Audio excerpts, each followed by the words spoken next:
Taco Bell brought back some old friends It's so good to be back. to check out our new breakfast burrito. Wow, this is legit. It's grilled. It's even pretty. We just say it's good down in Louisiana. Would you get a burrito from a burger place? You don't go to a sushi bar and order spaghetti. Hi, I'm Brian Elliott. Welcome to another edition of Behind the Brand. Today we're here live at VidCon with Director of Marketing for Taco Bell, Tressie Lieberman. Tressie, welcome to the show. Thank you. Glad to be here. How'd you get this job? I moved within the Yum family. So I grew up in digital marketing, started in the advertising world, and then I found myself at Pizza Hut leading digital marketing. And then when the opportunity came to move over to Taco Bell, I thought it was something I wanted to jump on. I was really excited to work for a brand that, has such a built-in following. People are obsessed with Taco Bell, and I couldn't wait to unleash the potential through digital. Yeah, awesome. So I hear that you're sort of responsible for crafting the social strategy. Can you talk about that? Yeah. When I came to Taco Bell, one of the things I noticed off the bat was that when you went to our Facebook wall, people were posting these amazing photos. They were shaving their head, they were getting a tattoo with Taco Bell, but the content we were putting out felt a lot like advertising. So I really wanted to transition. I wanted it to be human. I wanted us to really deepen a connection with our audience that already loved the brand, build a friendship with them. And so we just started engaging as a friend instead of a corporation, and we've seen a huge shift in the response from our consumers. So a lot of people, who watch this show, they're marketers, they're entrepreneurs, and I think that's a very important thing you just said. I mean, it's content as a strategy. It's pull, not push. Yeah. Talk to us about how you're pulling. I mean, you're talking about engaging as a brand, as a friend. Talk about specifically kind of what kind of messages you're putting out or pulling in.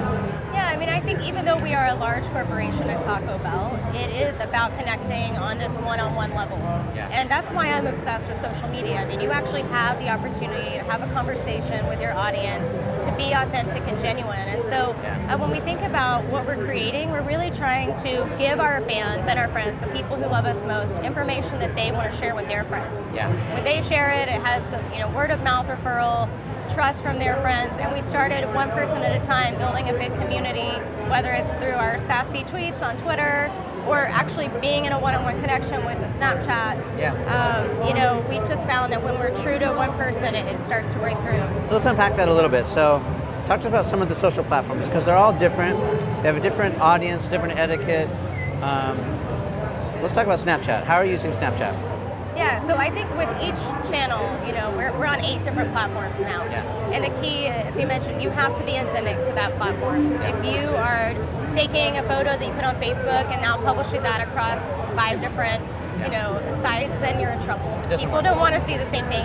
Even I think about things a lot of times my personal use. If I see something on Facebook and then I go to Instagram and it's the same post from a friend, I've already seen it, and I think people are toggling platforms. So with Snapchat specifically, really it started with just sending these limited time messages to our audience, kind of having that fun with them. Yeah. And we build on it every week. So we have Snapchat Fridays, where we try something new every Friday. We've done a Snapchat film, where we actually used an iPhone to create an actual film, working with big partners and producing a live film. Yesterday, or last Friday, we did a game where people had to find the sauce packet. When Snapchat did its latest release, we taught people how to use the release. Yeah. So we're always just trying to find the value in the platform and engage with people in the same way that they would with their friends. Yeah, I think it's important. So you're customizing the message, you're customizing for the platform. Right. It's not an echo chamber for you where you're just trying to, cheat, cut corners. No, and I think brands have a hard job now. When I first started in social, there was obviously Facebook, then Twitter. Yeah. And now not only do you need to listen to your audience, figure out where they are and where they'll engage with your brand, but you also have to tailor the content to each channel. So it's a tough job. Yeah, it is. But it's a good opportunity too, right? It's so much fun. The thing I love about social, a lot of times people ask about metrics and how are we measuring everything. And yes, we have a million different measures in place so we can benchmark and see how things are performing. But when you post something, you know immediately if your audience is going to be into it, if it's something they're going to want to share, and if it's going to take off. And now we have a lot of different places to test messages, try new things, invent within a platform. It's so cool. I love it. Yeah, let's talk about the marketing mix a little bit, because I think it's always a challenge. Like, I'm spending this much on traditional, this much on non-traditional, although the lines are starting to blur. Yep. What's your marketing mix look like in terms of percentages? all I could say is that it is the power of the and. What we found is that, when we have digital layered with television and layered with PR, and you put all of the wonderful elements of marketing together, you break through. We found that certain pieces of the mix are more powerful at certain times. So for example, we used to just launch, so let's say we had a product coming, we would launch our television on a Sunday and off we went. Yep. Now we actually start to build anticipation for those products through social media, harness the power of our community to share that message. And so on day one, people were already lining up to get it versus waiting to hear about the message. That's over smart. time. You're priming the pump. You're getting them excited. Exactly. Yeah. Let's talk about YouTube. So we're here at VidCon. It's the video mecca. How are you using video? Okay, first off, VidCon is amazing. Yeah. I love seeing, the little burst of screaming when a YouTuber walks by. I'm so inspired by this community and what they've been able to achieve. Yeah. And being here is just phenomenal. And last year was my first time here, and I saw this, unfolding before my eyes. And we knew that this is a place where our audience wanted to connect with us. We had lines wrapped around the Taco Bell booth. And actually, I have to show you a picture yesterday of our booth where Bethany Moda was there signing a wall where we're asking people to share their voice. And people were literally just piled, around the building, it felt like, to see her. And I think there's a lot of power there. But what we're specifically doing is we're creating an actual documentary on the ground here. So we're working with Soul Pancake, collaborated with Bethany Moda and an up-and-coming creator called So Sonia. And we're documenting their experience here so that all of our audience can see what it's like to be here, to get to know these creators, to know their struggles, to hear their voice and what they have to share, and really make everybody feel like they have a voice too. Yeah. And what we're going to do is actually, we're filming it, we're editing it, and we're publishing it live here. So tomorrow we're going to unveil it at our booth. That's really cool. So I love to talk strategy. So that's the what. Let's talk about the why. So why are you doing that? When you look at Taco Bell, we're a brand that believes in teens and millennials. Our whole foundation is about understanding and standing for teens. Fourth meal. Giving them a voice. These are the audience, they love us the most. And, as I said, we're friends. We want to hang out where they hang out. And we want to share this story because we're passionate about what they're doing and their creativity. We're inspired, and we think it's something everybody should see. Talk to us about some of the missteps you've made along the way to get it right. And I mention that because a lot of people, I think, get paralyzed by the F word. They're afraid, they're fear of making mistakes, fear of doing it wrong. Sure. But social is all about experimentation, right? Yes. And so talk about some of the lessons learned, case studies, or whatever maybe you can talk about. I think first off, you just have to get out there and start doing. You don't have to wait for the huge idea, for that perfect piece of content. Just start getting out there, testing and trying. And it's so easy to do.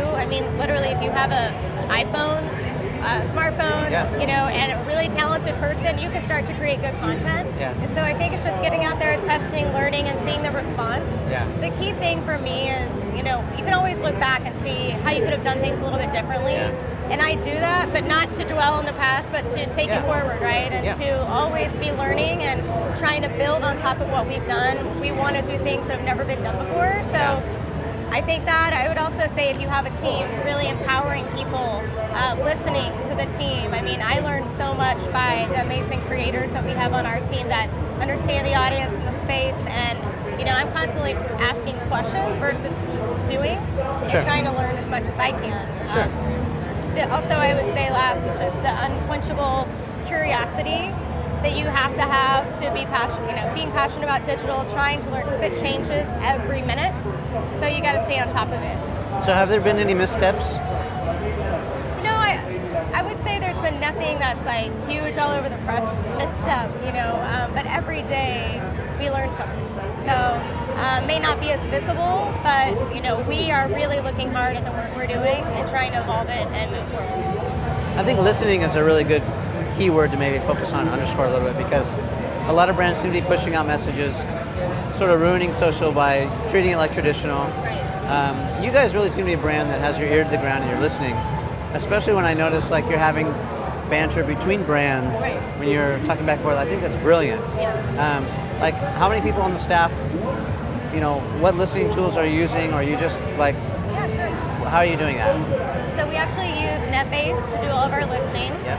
It's a tool that we have set up in a room at our office where we have, the screen. Mission control. Yeah. Yes, and we're going and meeting daily in a newsroom environment. really understand what people are saying, not only in social, but in the news, right? I mean, if there is, we have a drink that was called Typhoon Freeze. So there is a typhoon, we don't want to be talking about the Typhoon Freeze, right? So we listen about what's happening in the world with our brand, with our competitors, and in the space, and other brands that inspire us. And then we ideate real time with the team. And we have a pretty lean team.